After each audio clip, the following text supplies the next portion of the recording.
You gave her your best, your time, your loyalty, your undivided attention.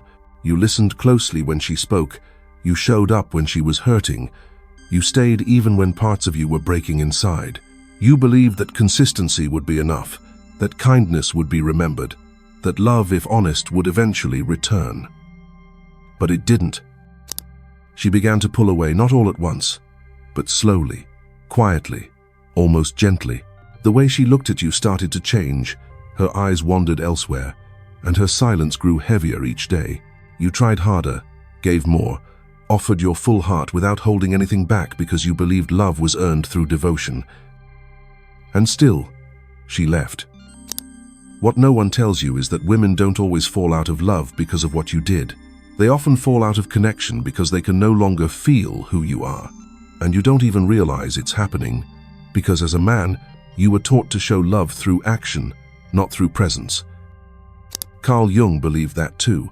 For much of his life, he assumed that loyalty would lead to closeness, that being dependable would create attraction, that doing everything right would protect him from being left behind. But over time, and often through heartbreak, he came to see something deeper, something far more unsettling. He discovered that love does not follow the same rules for men and women, that approval is not the same as desire, that sacrifice is not the same as connection, and that most men lose the woman they love not because they were weak, but because they were never taught what actually matters. This video is not about blame. It is about what Carl Jung discovered too late, and what most men are still trying to understand. Until you see what he finally saw, you will keep giving yourself to someone who cannot feel you, not because you are not enough, but because you were never shown how to be truly seen. And perhaps the most haunting part is this. Jung himself once stood in the same confusion you now feel, facing a woman who stirred something in him he couldn't explain. A woman whose presence awakened desire, but whose essence kept slipping through his understanding. The woman Jung couldn't understand. Her name was Sabina Spielrein, a young Russian woman, brilliant, volatile, deeply emotional. She came into Jung's life not just as a patient, but as a mirror, a reflection of what lived in his unconscious world, waiting to be stirred awake. She wasn't the woman society told him to admire. She was the one his inner world had always known, but never dared to meet. At first, Jung tried to remain distant. He was her doctor, her protector, her safe space. But what he didn't expect was how quickly she would begin to see into him, how easily her presence would unravel the structures he had spent a lifetime building. He called it transference, a projection of her emotions onto him. But deep down, he knew it wasn't just her desire. It was his own reflection returning. Jung had built his life around logic and discipline. He was a man of science, order, and mental clarity. But Sabina pulled him somewhere else, into chaos, into emotion, into something sacred and uncontrollable. She made him feel deeply, but she also made him lose control. He was drawn to her intelligence, her sensitivity, her darkness. But the more he tried to understand her, the more she slipped from his grasp. She didn't fit into his categories. She didn't follow the patterns he could map or trace. She made him question everything he believed about women, and everything he believed about himself. Their connection was intense, but fragmented. It was emotional, but unsafe. And when it ended, it didn't truly end. It left a mark on him, one that echoed through his later writings, on love, on projection, and on the inner feminine he would eventually call the Anima. What Jung couldn't grasp at the time was that he wasn't just dealing with a woman. He was facing his own inability to fully receive her emotional complexity. He was meeting for the first time what many men still fear to meet, a woman who doesn't want to be solved, only felt. Later in life, Jung wrote about the mystery of the feminine, not as a riddle to be answered, but as a force to be integrated. He began to understand that women don't respond to structure, they respond to energy, not to the order of a man's words, but to the rootedness of his being. At the time, he tried to understand women through observation, through theory, from a distance. He believed that if a man was logical enough, stable enough, knowledgeable enough, he could make space for the feminine. But with Sabina, knowledge collapsed. What she needed from him wasn't analysis. It was something far more difficult. Presence without control, Openness without agenda. Most men today are caught in the same struggle. They approach women like puzzles. They believe that if they listen closely enough, give generously enough, try hard enough, they will be loved. But love, for many women, is not about what you do. It's about who you are. It is not earned through performance. It is felt through presence. Jung learned this too late, and many men still repeat the same pattern. They try to keep women by being predictable, responsible, available, but slowly, the woman stops feeling them. Not because they failed her, but because they abandoned themselves in the process of trying to be enough for her. Sabina once wrote about Jung not as a man who lacked love, but as a man who couldn't hold the depth of hers. It wasn't that he didn't care. It was that he didn't yet know how to receive something he couldn't define. And that is the quiet pain many men still live with. Not that they weren't enough, but that they were never shown how to meet the feminine without trying to fix it, to feel emotion without running from it, to let themselves be moved without needing to understand why. Jung would go on to develop some of the most profound psychological insights of the 20th century, but this early encounter with Sabina stayed with him, not as a failure, but as a beginning. It was the first crack in the armor of masculine certainty, the first time he saw that true connection is not built on strength, but on surrender. And so the question is not whether you loved her enough, it is whether you were willing to be seen, to be felt, to be moved in the places where love actually lives, not in what you know, but in what you're willing to feel. Most men are not afraid to give.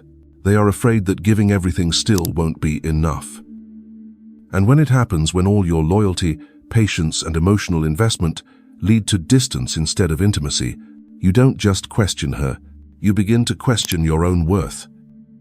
You wonder if you were too available, too eager, too soft, but that's not where the problem begins. The truth is more painful.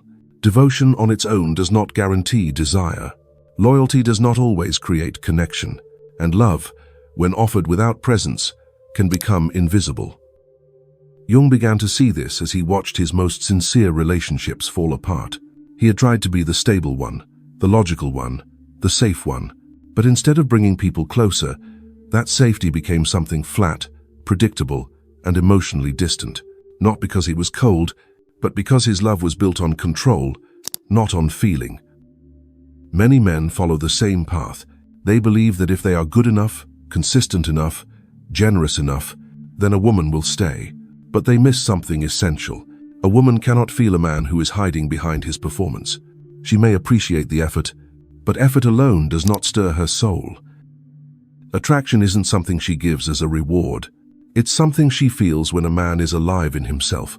She senses whether his love is rooted in truth or in fear, whether it comes from a place of fullness or from quiet emptiness.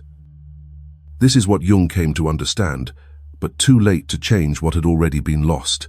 His need to be respected, to be good, to be right, was often a mask for the fear of being truly seen.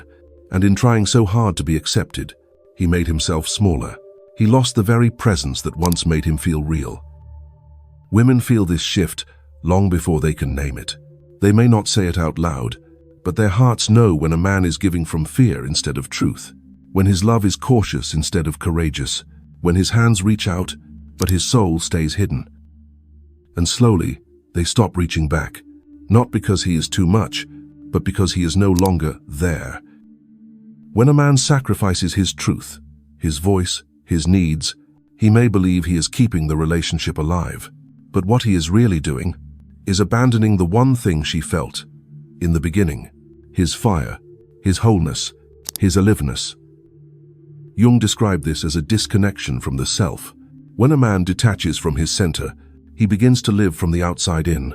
He becomes agreeable, but not authentic, helpful, but not grounded, loyal, but no longer felt.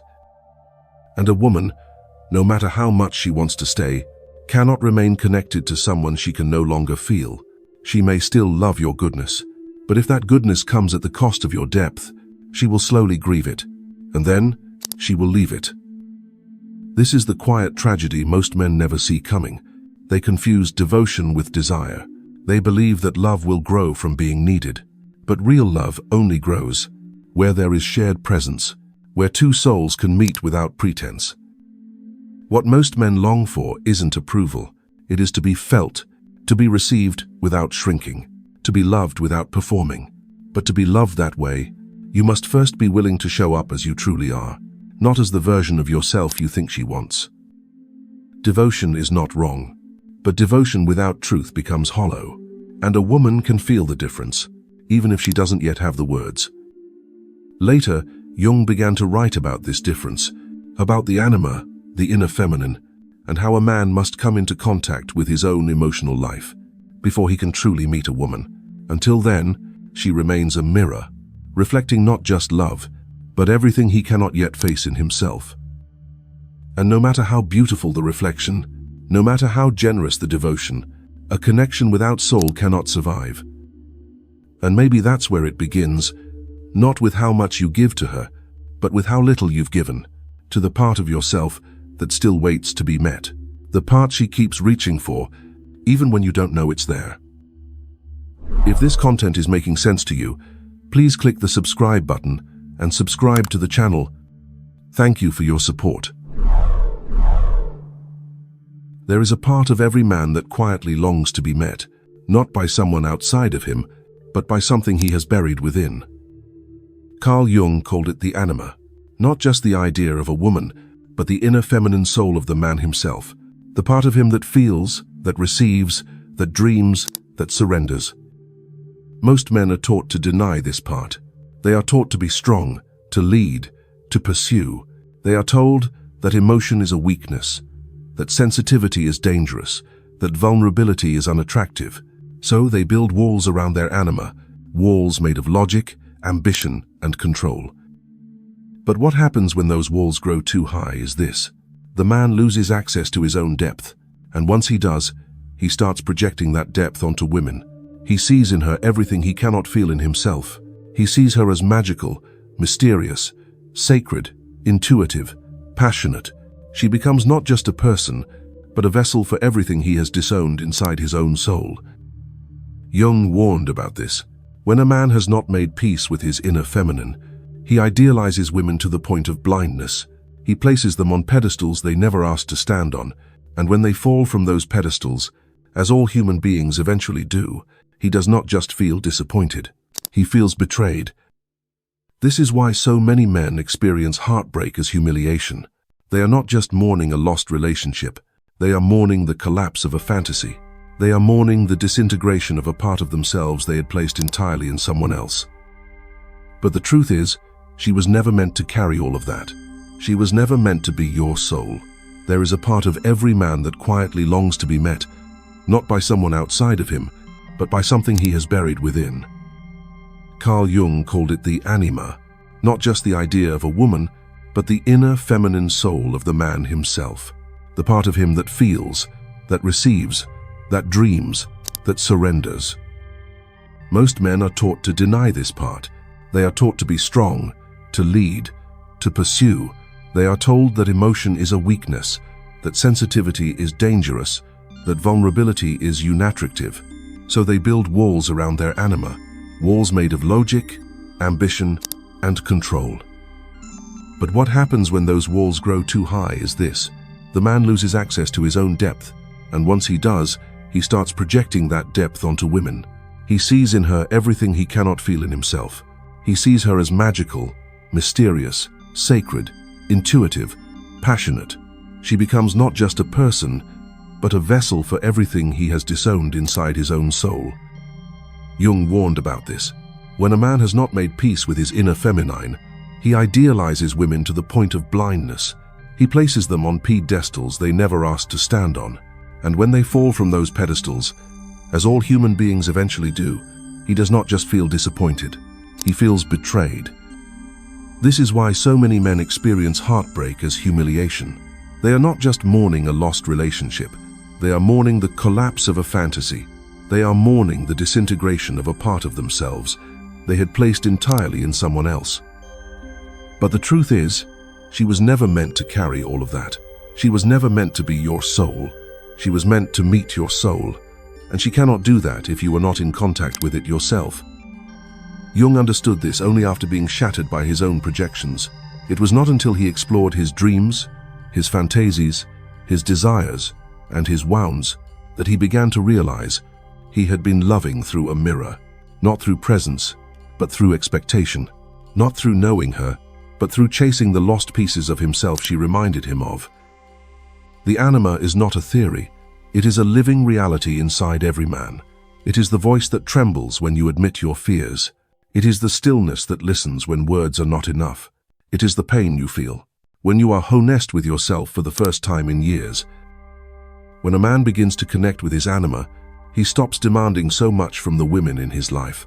He no longer needs them to fix his loneliness, validate his emotions, or carry his depth. He becomes responsible for his own soul. He begins to see women not as answers, but as companions, not as projections, but as people. And something beautiful happens. He no longer feels the need to perform. He no longer fears their complexity. He can hold their emotions without being overwhelmed. He can stay present without needing to control, because he has already made space inside himself for what he once searched for outside. This is why relationships feel different. When a man has integrated his anima, the energy changes. He is no longer chasing, he is meeting. He is no longer seeking completion, he is bringing his wholeness. And women feel this. Even without words, they sense when a man is not trying to be loved, but simply choosing to love, not from emptiness, but from fullness. Jung called this the path of individuation, the journey of becoming whole, by uniting the conscious and unconscious, the masculine and feminine, the light and the shadow.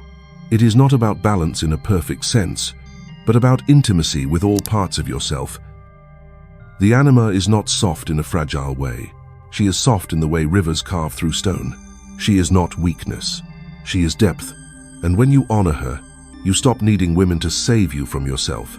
You start becoming a man they can actually meet. So if your relationships keep falling apart, if you keep loving deeply and still feel unseen, maybe it is not because you are too much, but because you have not yet met the part of you that needs to be felt first. Not by her, but by you.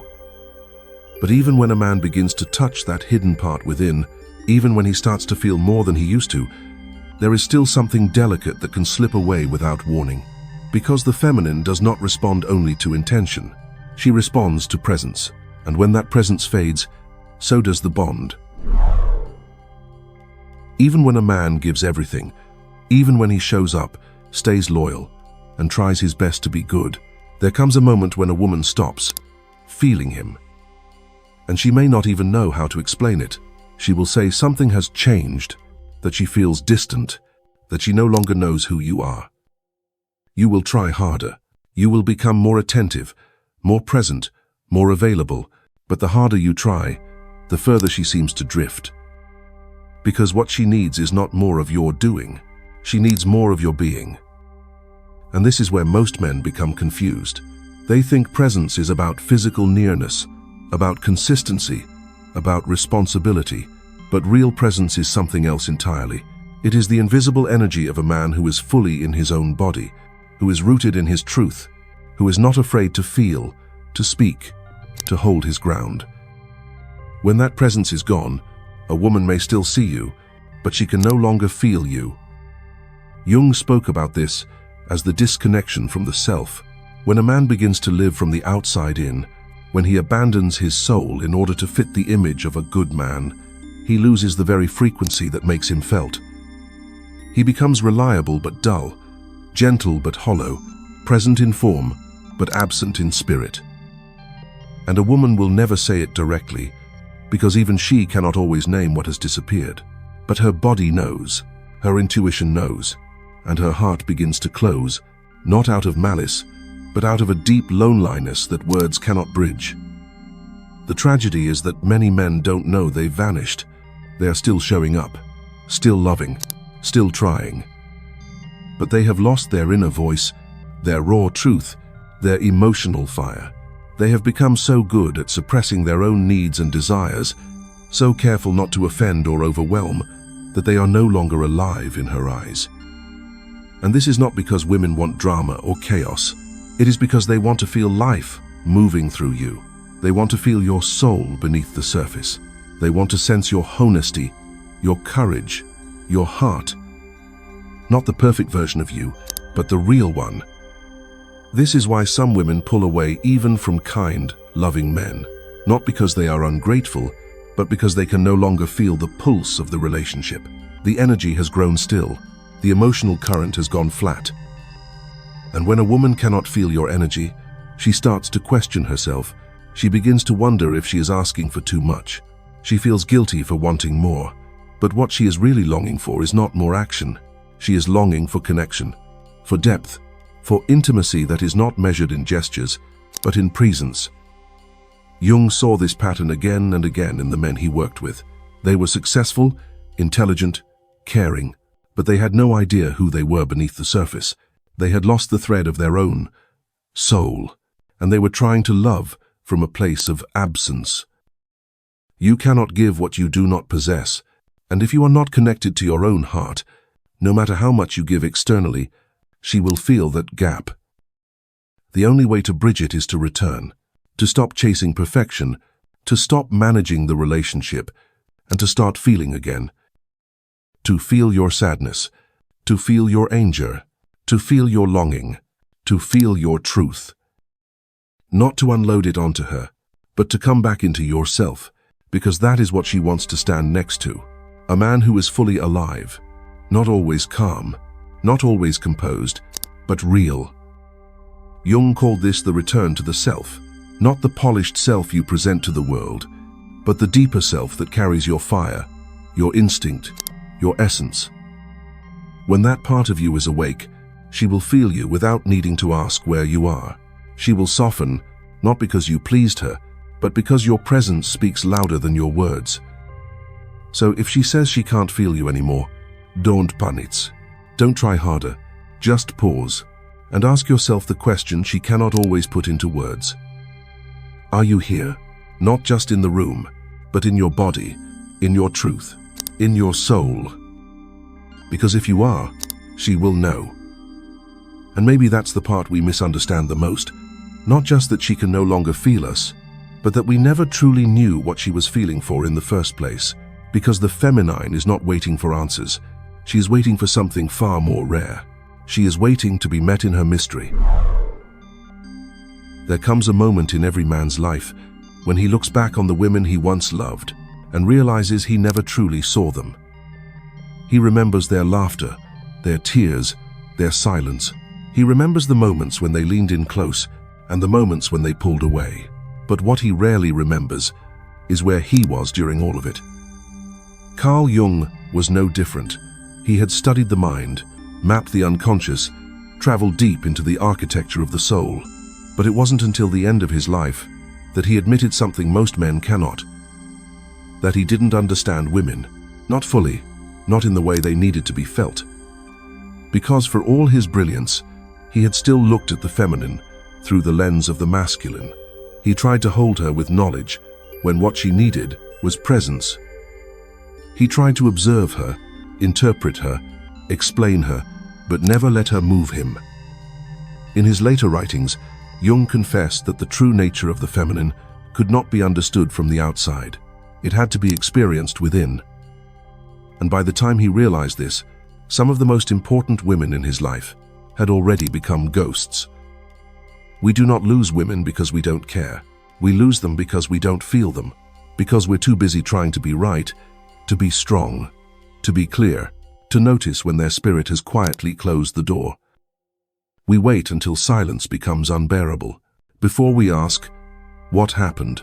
But by then, it's already too late. The feminine does not leave suddenly. She leaves slowly, in glances that stop reaching, in smiles that no longer soften, in touch that feels like distance. And yet most men miss these signs, because we are not taught to listen.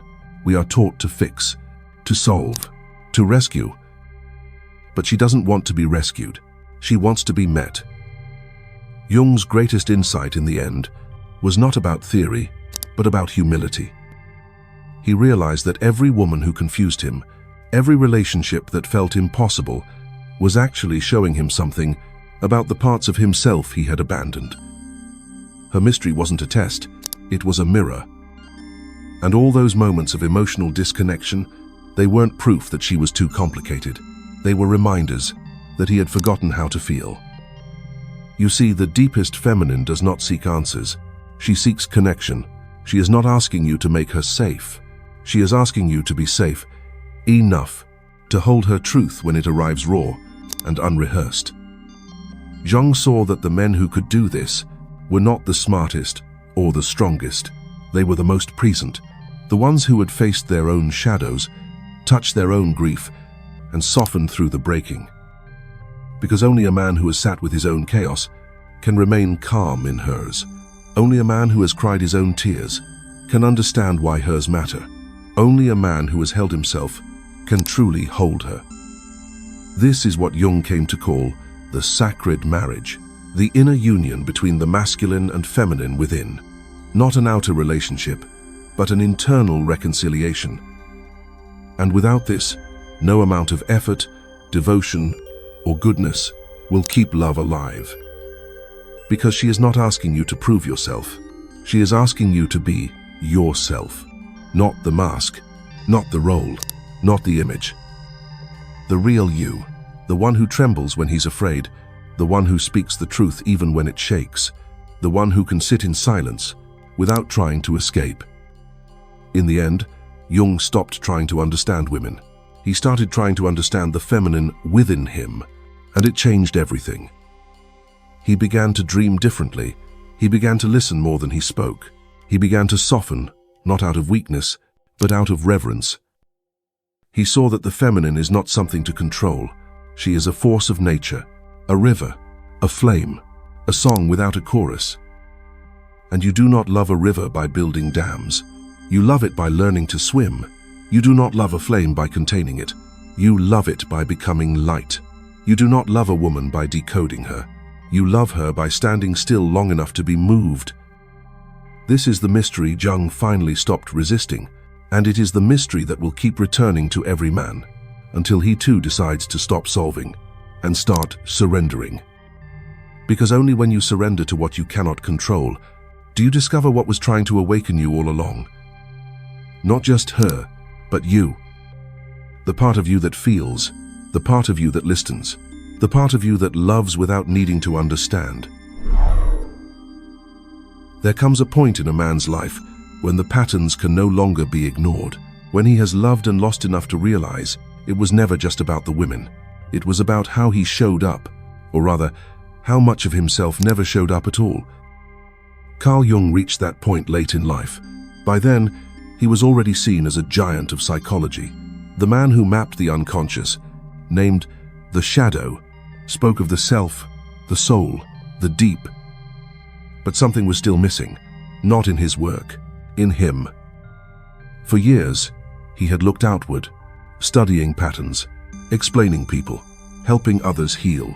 But the deeper work, the one that asked him to feel, had only just begun.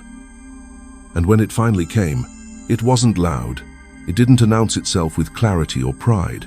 It arrived like a quiet breaking, a slow unraveling of the mind's certainties, a call from the soul, asking not for answers, but for presence.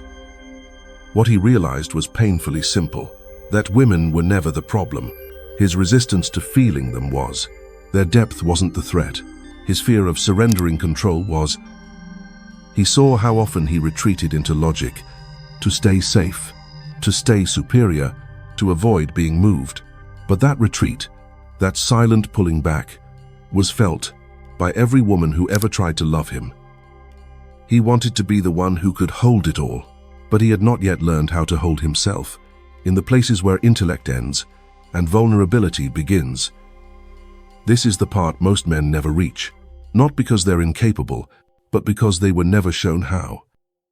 They were taught to lead, to provide, to stand tall, but not to sit in their sorrow, not to cry without shame, not to say, "I don't know how to be loved if I can't be real." Jung eventually stopped trying to complete himself through women. He turned inward, not to escape, but to finally meet the part of him he had ignored, the feminine within. And it changed everything. He slowed down. He stopped trying to interpret the feminine. He started receiving her. And for the first time, she felt safe. Not because he was perfect, but because he was finally present. This is the turning point, the one you may be standing on right now. The illusion of effort is crumbling, and the truth is calling. Love was never meant to be earned. It was meant to be embodied. And that begins, not with her, but with you. With the part of you that longs to feel again, that longs to stop performing, that longs to stop fixing, that longs to simply be and be met. Because the woman who is still with you, or the one who left, she didn't want a savior. She wanted a mirror, a man not afraid of her truth, because he had faced his own. Jung understood this far too late, to repair what was lost, but not too late to pass on the message to you. So if anything in this video stirred something in you, if you've ever lost someone and still don't fully understand why, if you've ever felt invisible in your own relationship, despite how hard you tried to be good, leave a comment. Tell us where you are on this path. Have you loved deeply and still watched it fall apart? Have you started to realize that love without presence is just a hollow echo? We read every word. And if you need prayer, support, or simply to be seen, write it down. We are here with you. And if you want more truth like this, truth that doesn't flatter the ego, but speaks directly to the soul, then subscribe. Share this with a brother, a friend, or a younger version of you who still thinks effort will save him. Let this be the day you stop trying to be the man they wanted and start becoming the man your soul has always known. The one who feels, the one who listens, the one who no longer seeks love, but is love. To her, but first, to yourself.